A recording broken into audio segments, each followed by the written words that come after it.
Hello everyone, it's Ryan again at Dark Winter Moon in Boston, and today I wanted to talk to you about what it's like working with Aphrodite. First of all, let me say I am by no means a priestess of herself. I have met priests and priestesses of Aphrodite, but I am not one. I do have a working relationship with her. I do have an altar set up with her, which is behind me, and I'll go into that in more detail in a second. And today I wanted to talk to you about my limited knowledge about working with her and how to approach her and what my experience has been. And I hope to, in the future, interview some of my friends that worship her and work with her more directly than I do. But I wasn't able to schedule them yet, so keep tuned for that. First, I'd like to get into how I've set up my altar to her, why I've chosen some of the items that I've put on it, my experiences with building it, and show it off a little bit and let you see it. And then after that, I'll tell you some of the stories about my interactions with her and what that was like. So how about we get right into it?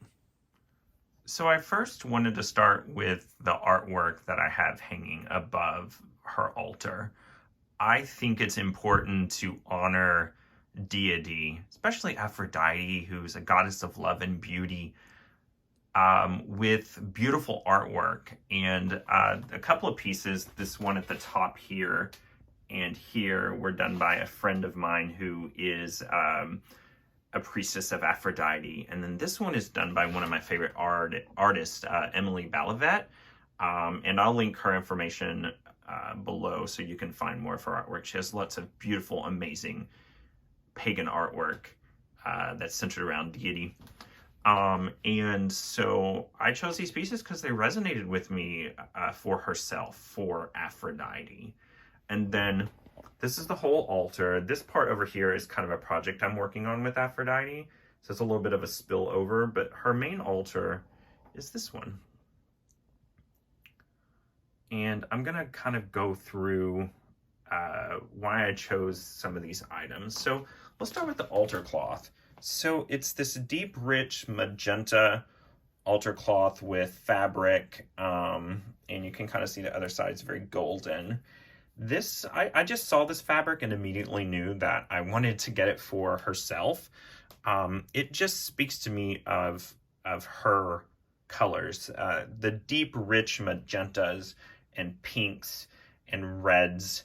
Not only like that typical sort of consumer idea of Valentine's Day is evoked. That's not really what I'm going for. I'm going for a deep, rich heart feeling, which these colors represent. So that's where that magenta comes from. It's like a motherly color in a sense. And Aphrodite is very motherly in a lot of ways. And then heart candles, you can obviously see these here. This one's done by Gravedigger Candles on Etsy. And I got those for Aphrodite and for self-love. And the heart, you know, it seems kind of cliche, but this symbol means something to us in Western society.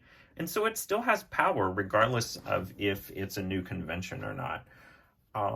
And roses are very important. There's roses on here that I always associate roses with Aphrodite. They're very yonic, very feminine, very like a vagina in a lot of ways. And I usually have a bouquet of roses in my, again, pink flower pot vase. And so that scent of rose is very important to Aphrodite. I'd usually associate that flower with her, like I said, because it's just a flower of love. And something I want to bring up at this point is that Aphrodite's love is not just about romantic love. She's the goddess of all love, and she has really helped me with self-love. So if you need help with self-love, she's very good for that.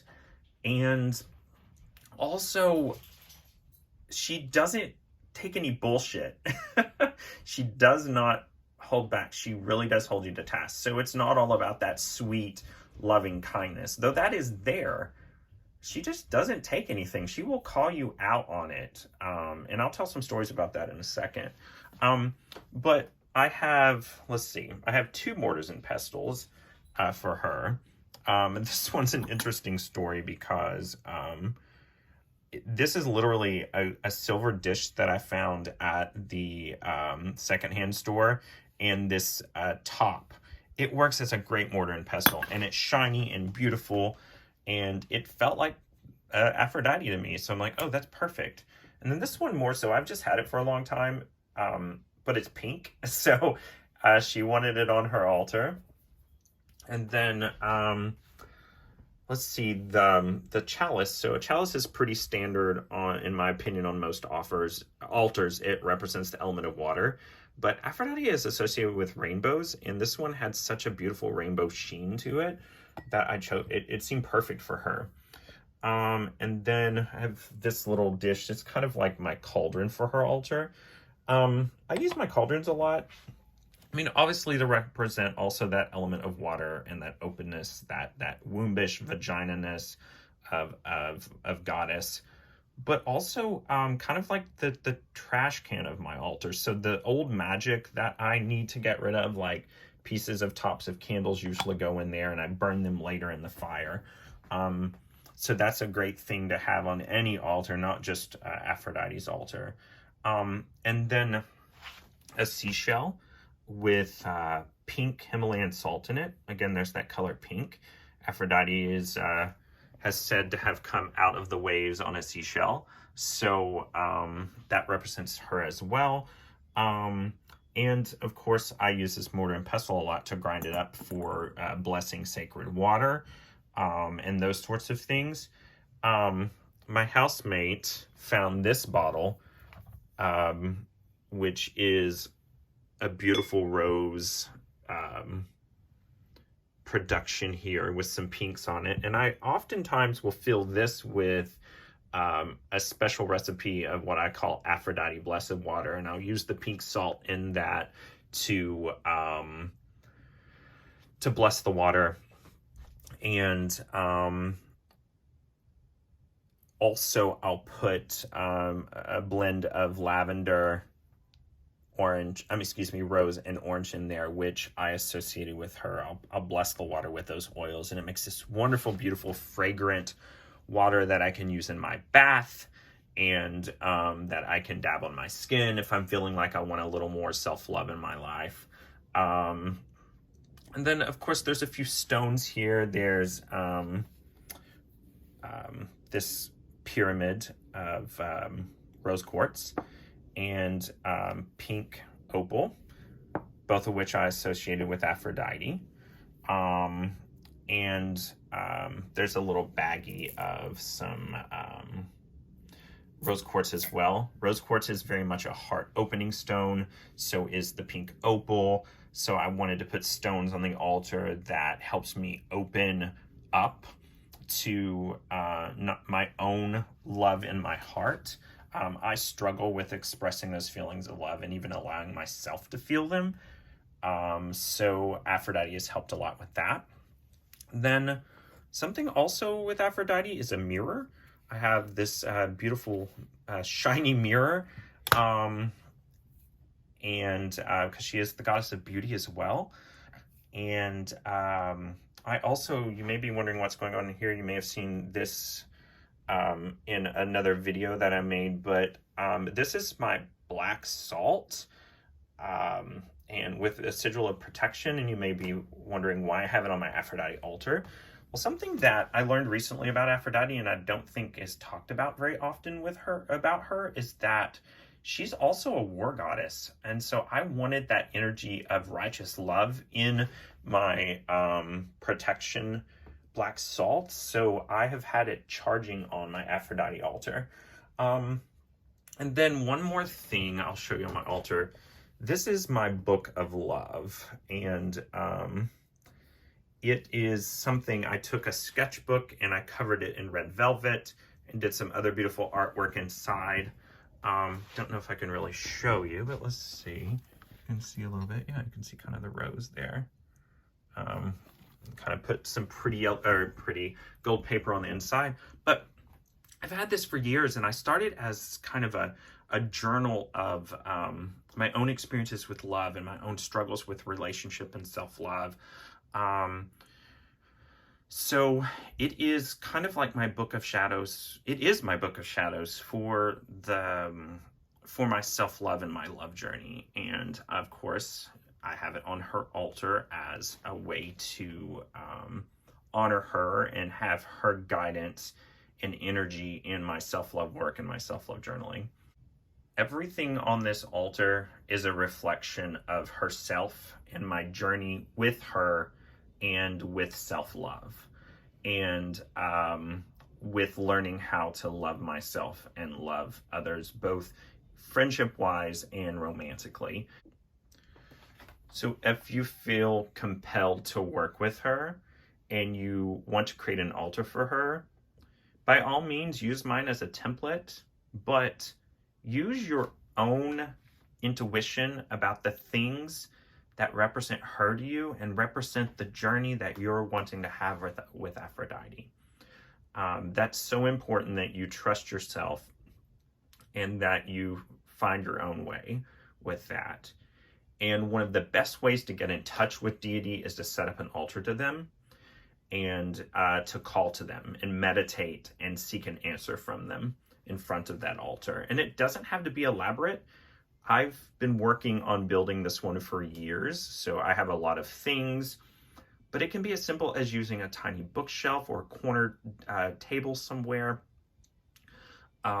with some beautiful things that you associate it with her on there. And gods and goddesses, especially the Greek gods and goddesses, really like you to use their names or names associated with them. I have a candle here that I'm going to light and call on her. And you can see what I do to call on her.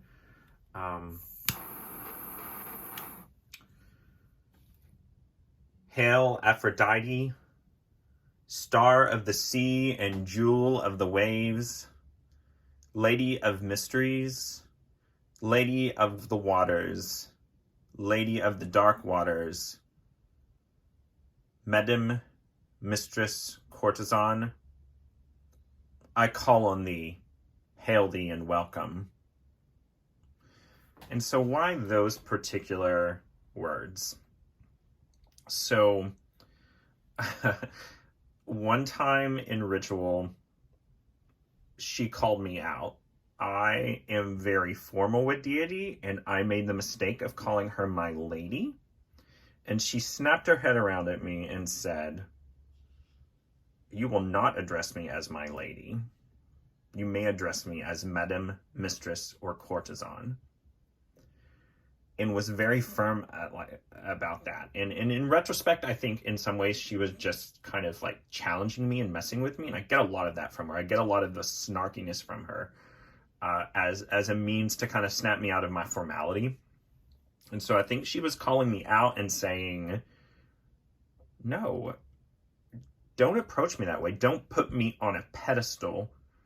Otherwise, you're blocking what I can do for you. Because sometimes when you put the gods on a pedestal, especially a god or goddess like Aphrodite, who works so deeply inward into the self with you, that formality can block working with them and getting the benefits of their wisdom. So I think she was really calling me out. And she was also telling me she's a madam, she's a mistress, and she's a courtesan. She is someone that is not afraid to embrace her full sensuality and sexuality and to be named for that. The formality takes away from that. And so, yeah, I was definitely chagrined and embarrassed, but I also learned a valuable lesson from that. And why Lady of the Waters, Lady of the Dark Waters? Well, she came up out of the ocean, and So she's the Lady of the Waters, and oftentimes in meditation with her, especially in a bath, usually in a bath when I meditate with her, um, I get the feeling of the ocean sweeping in and pulling out everything I don't need, sweeping in and back out and cleansing me inside out. And Lady of the Dark Waters, because she is definitely a shadow work goddess. She will take you into the depths of yourself, hand in hand, and help you explore those depths and heal your trauma and your self-doubt and your self-hatred. And so, yeah, she delves deeply. So if you decide to work with her, be ready for it to get messy. So yeah, so that's a quick rundown of what I have on my altar, and to Aphrodite. And now how about I tell you a few stories about working with her. So, like I said, she is the Lady of the Dark Waters, the Lady of the Mysteries of the Self, and she will help you explore. So let's see, what about the first time that I set up an altar for her? So I set up the altar and put the things on it that I thought were associated with her, and I got her some lovely chocolates. And so in some ways I was expecting my experience with her to be similar to what my experience with Apollo is. And he'll often have me take some of the offering that I have set out for him with him as sort of a communion with him. And so I asked Aphrodite if I might have some of the chocolates that I gave to her as an offering. And I got this very immediate feeling of indignation and snark. And she was like, no, those are mine. You gave them to me. Why would you take them back? And I was like, oh my God. And I was like, well, I am so sorry, my lady, and try to explain to her, but she wasn't having any of it. And I asked her, well, is there anything that I could do to make it up for you or make it up to you? And she was like, well, you could give me your left nut. And I was like, oh no, lady, that would be really bad for me.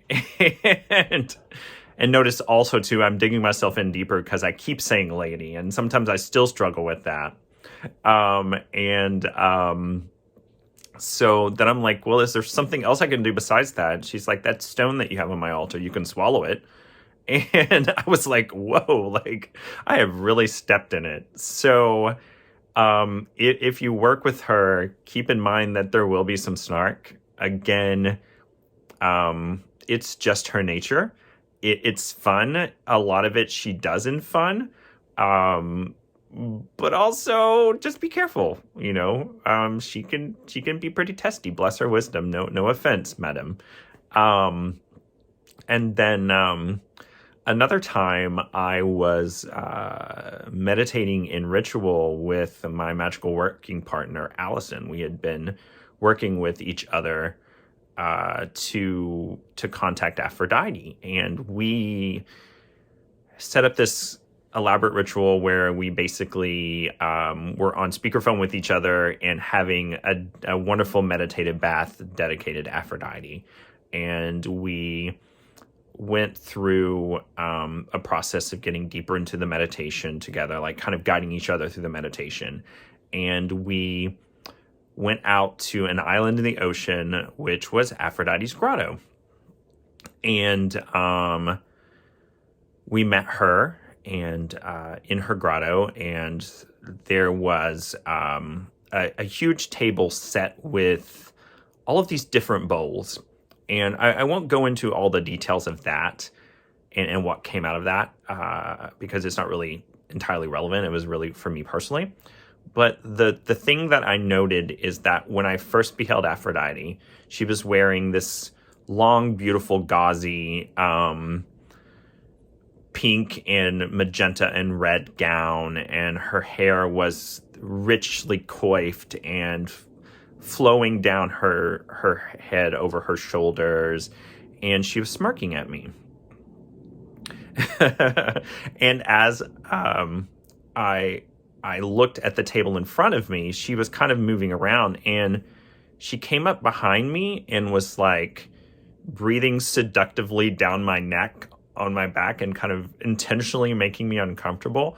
And then she started just kind of spinning around the room really quickly, just going around and around and around, very, very inhuman-like. And then she stopped and she looked at me and she started to transform before my eyes. She got this huge, what we would consider an ugly mole on the side of her face, and her makeup became really, really overdone, and she grew like a beard and just kind of kept smirking at me.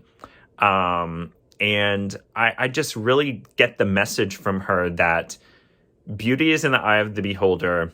I am challenging you and making you uncomfortable, not only because I find it fun, but because I want to challenge you out of your ideas and ideals of beauty. And so, yeah, I share that to say just be prepared to be shaken by her. And also be prepared to receive love and kindness and gentleness when it really matters. And be prepared for some deep, deep challenging and shadow work. She has been an amazing goddess to work with. And I know I've told this story in another video and on my blog, but I'll tell this story again about her kindness. I went to one of her priests and asked him if I could talk to her because I was falling head over heels for this boy that I had just recently met. And what she said to me was that I was worthy and that she loved me and that I needed to go talk to him. And that even if it didn't work out how I hoped, that the best course of action for me was to be honest and open with how I felt to myself and to him. And I did it, and I was, and it worked out beautifully, and it helped me to grow. Yeah, so there you have it.